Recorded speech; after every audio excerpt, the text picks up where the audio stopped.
A schematic that can't be read is a liability. A schematic with errors in it will produce a board that doesn't work, regardless of how carefully the layout is done. So this lecture is about the habits and conventions that prevent those outcomes. We're at the start of the schematic design phase for our smart USB thumb drive. And before placing a single symbol, it's worth establishing exactly how we're going to organize and document the design. The practices covered here, the hierarchical sheets, label types, net naming, power flags, annotation strategy, and documentation discipline are active in every sheet of this project. So understanding them now means fewer mistakes, fewer surprises during layout, and a cleaner handoff to manufacturing. The schematic is the primary source of truth for everything that comes after it. The PCB layout derives its netlist directly from the schematic. The bill of materials is generated from schematic component data. Firmware developers use the schematic to determine which MCU pins connect to which peripherals. Manufacturing teams use it during assembly and testing. So when an error exists at the schematic level, whether it is a swapped pin, a misspelled net name, a missing connection, that error travels downstream into every one of those processes. In KiCad, the netlist is pushed directly from the schematic to the PCB editor. A mistake in the schematic becomes a mistake in the layout automatically, unless the electrical rules checker, the ERC, or peer review catches it first. A technically correct schematic that is crowded, poorly labeled, or inconsistently organized is also a problem. It increases the probability that a connection will be misread during layout or bring up. The schematic must be correct and it must be legible. Both matter. KiCad supports multi-sheet schematics organized in a hierarchy. There is a root sheet and beneath it, one or more child sheets. Every sheet is a separate .kicad_sch file. The root sheet contains the high-level block diagram and links to the children. KiCad offers 3 hierarchy models. The first is a simple hierarchy, where each child sheet is used exactly once. This is what we use in this project. The second is a complex hierarchy, where the same child sheet is instantiated multiple times, and that's useful if you have 2 identical circuits. Finally, the third is the flat hierarchy, where sheets are connected only through global labels rather than through explicit hierarchical pins. In this design, the root sheet links to several child sheets, one for each functional block. We've got power regulation, O-ring, USB connectors and ESD protection, USB 2244 bridge, the eMMC memory, the RP2040 microcontroller, the RP2040 power decoupling, and sensors with a display. Each child sheet handles exactly one subsystem. This organization makes the schematic navigable and it maps directly to the physical layout, so each functional block on the schematic corresponds to a defined region on the PCB.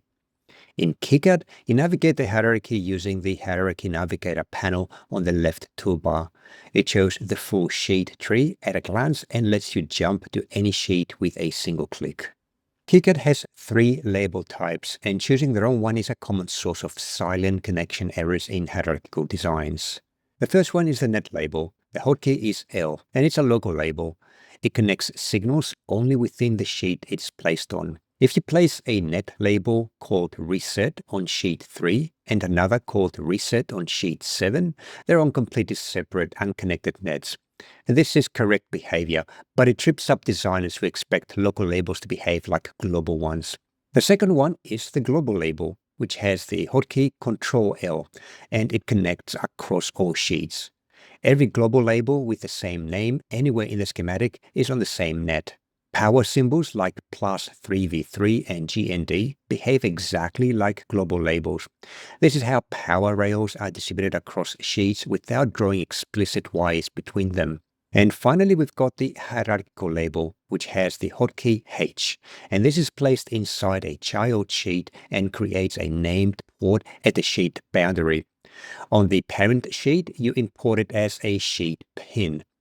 This is the correct mechanism for explicitly connecting signals between a parent sheet and its children. Use local labels for intra-sheet wiring. Use global labels or hierarchical labels for anything that must cross a sheet boundary. And never rely on two local labels having the same name on different sheets to create a connection. That connection does not exist. Net names should be descriptive and functional. When a layout engineer opens the PCB editor and assigns routing rules, they do so by net class, and net class assignments are based on net names. A net named something arbitrary such as net U3 pad47 cannot be assigned to a net class correctly. A net named eMMC underscore dat0 can. For this project, the naming conventions are consistent throughout. Power rails use their voltage or function, such as VBus or plus 3V3.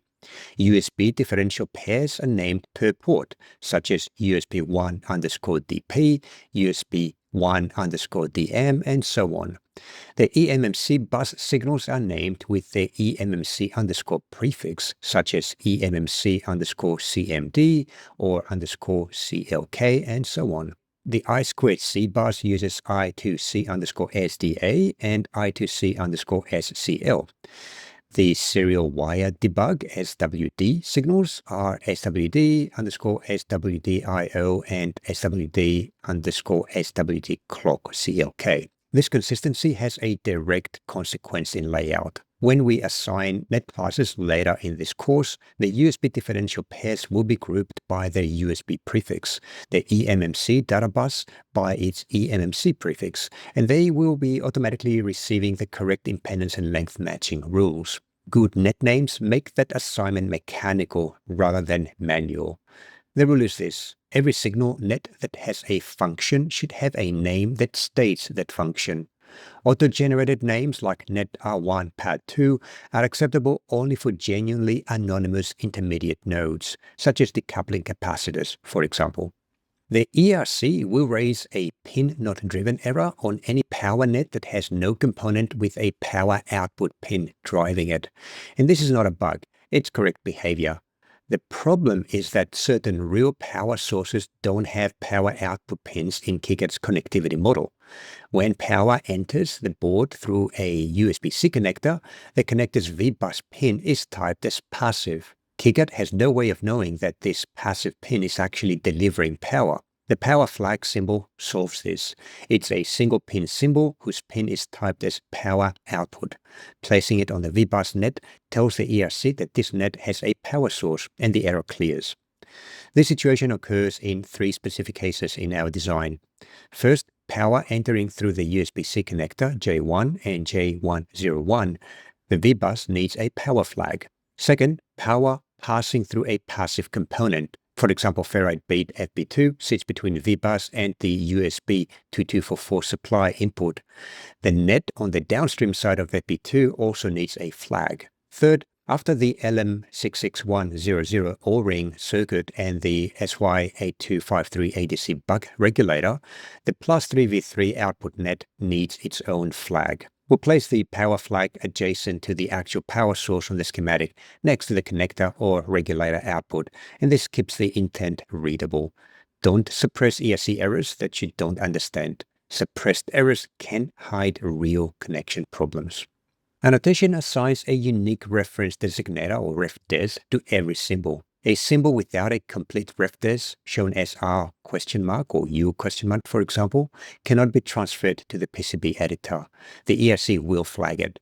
Annotation must be complete before pushing to layout. Reference designators follow standard prefixes. R for resistors, C for capacitors, L for inductors, U for integrated circuits, J for connectors, D for diodes, Q for transistors, FB for ferrite beads, Y for crystals. You can open up the KiCad annotation tool from the Tools menu and then Annotation. The tool offers a numbering option, sheet number multiplied by 100 or 1000, and this is the convention used throughout this project. With the times 100 option, every component on sheet 6, for example, the eMMC sheet, receives a designator in the range of 600 to 699. Seeing U601 in the BOM or on the PCB immediately tells you which sheet to look at. This is valuable during layout and bring up. Two warnings about annotation. First, finalize annotation before pushing to layout. Changing references after layout has started forces KiCad to relink footprints, which can break established placement. Second, never rerun a full auto annotation on a design that already has a PCB layout. It will renumber every component and sever the link between schematic symbols and the placed footprints. Run annotation once at the start with the correct strategy and then leave it alone. Every schematic sheet should have a fully populated title block. The standard fields are project name, document number, sheet title, revision, date, author, and company. These fields are not decoration. They are how you and anyone else who picks up this file know which version of the design they're looking at. Set the revision field to Rev 0 or draft before placing the first symbol. A schematic with no revision field can be set to a fabricator accidentally, and that's happened. The title block is your first line of version control.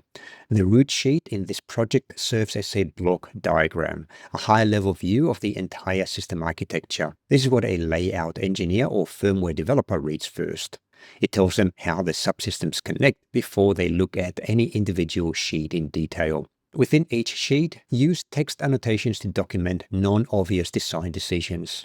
On the USB sheet, a note next to the CC resistors reads that the 5.1 kilo-ohm values set the device power rule per the USB-C specification. On the eMMC sheet, a note states the length matching tolerance for the data lines. On the power sheet, a note explains the feedback resistor values and the resulting output voltage. These notes survive to the PDF export. They inform the PCB layout engineer without requiring them to track down the datasheet. Omitting them means that the layout engineer has to guess, and guessing during layout produces real errors on manufactured boards. Let's look at a summary of all this. There are 6 practices all active in this project before a single PCB trace is drawn. Hierarchical sheets organize a design into functional blocks, make it navigable, and map directly to the physical placement regions on the board. Label scope determines which signals are actually connected. Local labels are sheet scoped. Global labels and hierarchical labels cross sheet boundaries. Confusing these creates silent open circuits. Descriptive net names enable correct net class assignment in the layout tool. They also make bring-up readable. A net named eMMC_CLK for clock tells you immediately what you're probing. Power flags satisfy the ERC on power nets that are sourced by connectors or passive components. 3 nets in this design requires them. VBus, which is the downstream side of the ferrite bead, and the plus 3V3 output rail. Sheet-based annotation using the ×100 multiplier encodes the sheet number into every reference designator. Annotation is frozen before layout begins and is not run again. And finally, documentation, the title block, revision field, and schematic nodes, which turn the schematic from a wiring diagram into an engineering document.